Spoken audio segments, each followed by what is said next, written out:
The ruins of Kaer Morhen huddled against the stone precipices, the partially demolished trapezium of the defensive wall, the remains of the Barbican Gate, the thick, blunt column of the donjon. Nestled in the far northeast of the Northern Kingdoms, where the land of Kaedwen meets the peaks of the Blue Mountains, there is believed to be an ancient fortress. Scarce few have seen the place with their own eyes, as its mountainous location makes it nigh impossible to reach, though some have tried and succeeded, and once upon a time, this fortress was the hub for the training and controlled mutations that created the mortals we know as witchers. In modern times, however, it is a shell of the stronghold it once was, brought to the brink of total destruction by superstitious fanatics, hell-bent on killing all of the unnatural abominations within. Those inhuman monsters with their cat-like eyes and seemingly non-existent emotional capability were different and therefore deserved death. The fanatics came with mages to bombard the keep walls with powerful sorceries, hoping to vanquish the witchers once and for all. Since the siege, the once great fortress houses only a few witchers. Despite this, the keep and the surrounding valley, with its beautiful landscapes and picturesque lake, remain some of the most glorious sights in all of the Witcher universe. Hey guys, my name is Drew and welcome back to my series on the lore and mythology of the Witcher universe. In this video, I'm going to be delving deeper into the place the Witchers call home,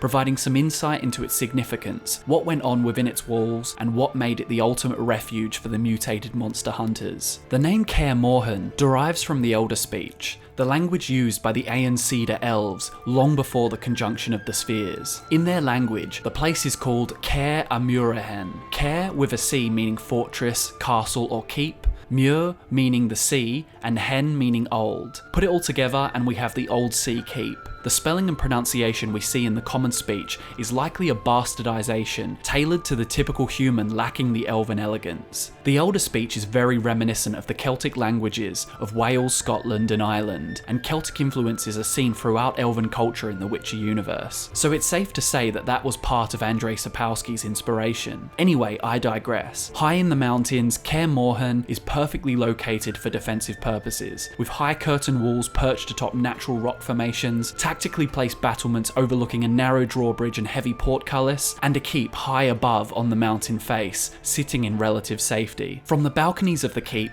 one can oversee everything happening down below in the baileys and the valley beyond. Within the fortress, there are vast halls for dining and socializing, a courtyard for sparring, kitchens, a library, an armory, and down in the basement a witcher's laboratory and a circle of elements. I'll be talking about the role of the laboratory soon and its importance in the production of new witchers, but for those unaware, a circle of elements is similar to what we know as a place of power. A circle of elements is distinguishable by the fact that they allow witchers to learn new signs. Supposedly, the sorcery emanating from these spots is significant enough to warrant the building of monuments. Sadly, Kaer Morhen is a shell of what it once was. Around the same time that Geralt fell victim to his amnesia, the fortress fell to a horde of angry commoners, spiteful fanatics, and conniving mages. Before the siege, 23 witchers and 40 students resided in Kaer Morhen. Now it is the home to 4, Vesemir, Geralt, Eskel, and Lambert. So we have this glorious stronghold high in the northeastern mountains, its beauty only rivaled by its age. But let's get into more detail about its true purpose. Despite the fresh mountain air and the hypnotizing tranquility of vibrant pastures swaying to and fro with the wind, the witchers don't visit Kaer Morhen Valley to lie in fields of celandine and white myrtle. No, a stay at the old keep is a bittersweet experience for these contract killers, and if you're wondering why such a breathtaking location isn't a bustling tourist destination for rich nobles in dire need of a break from lining their pockets, you need only look to the surrounding landscape.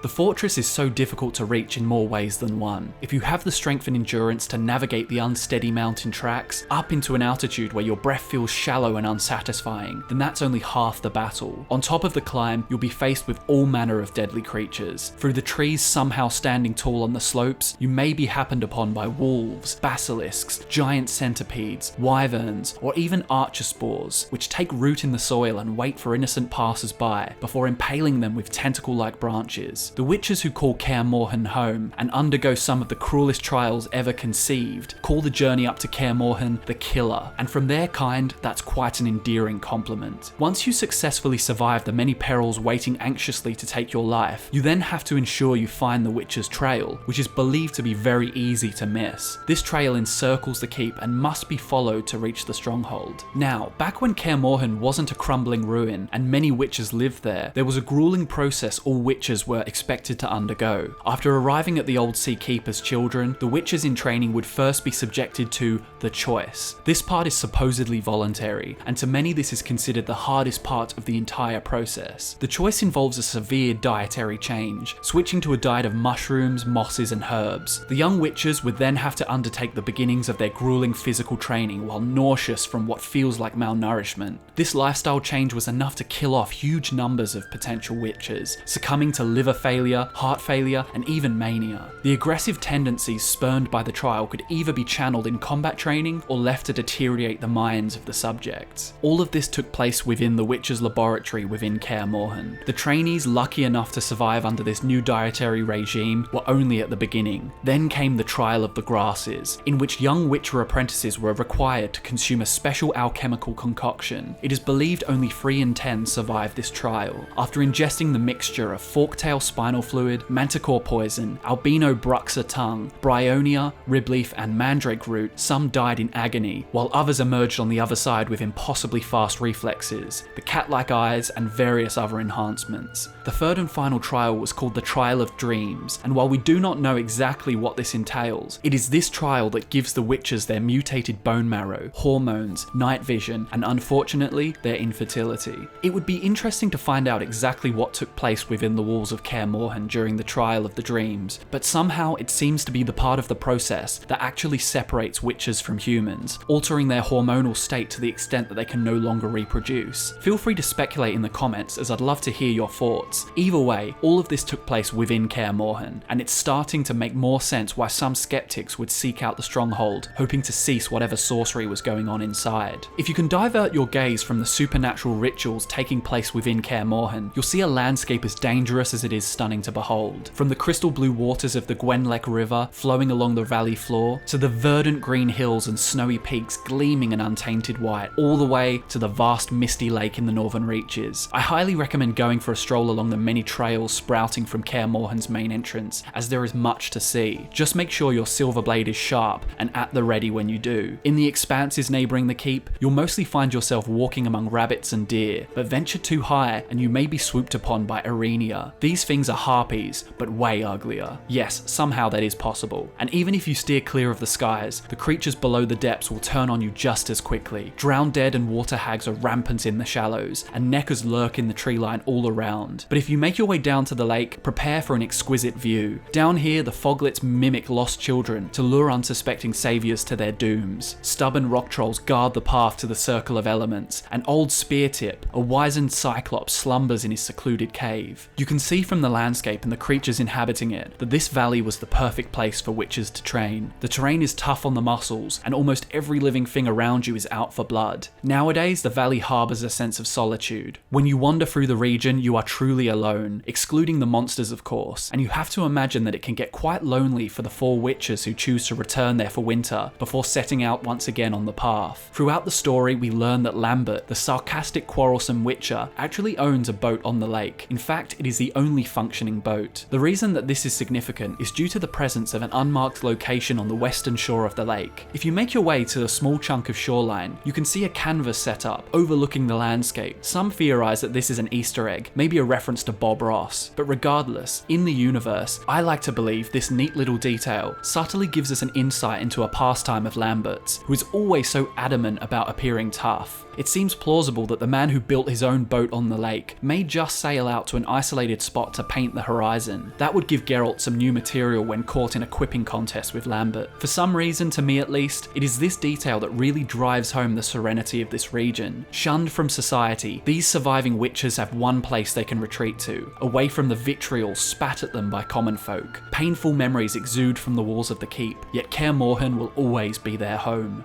Kaer Morhen always stood out to me as one of the Witcher universe's most memorable locations, and I hope you enjoyed exploring it a little further with me in this video. If you've just stumbled across my Witcher series, firstly, thank you for tuning in, but secondly, hit subscribe if you want to stick around for future videos. I'd appreciate it a lot. Also, give the video a like if you think it deserved one. Thanks for watching everyone, I've been Drew, and I'll see you later.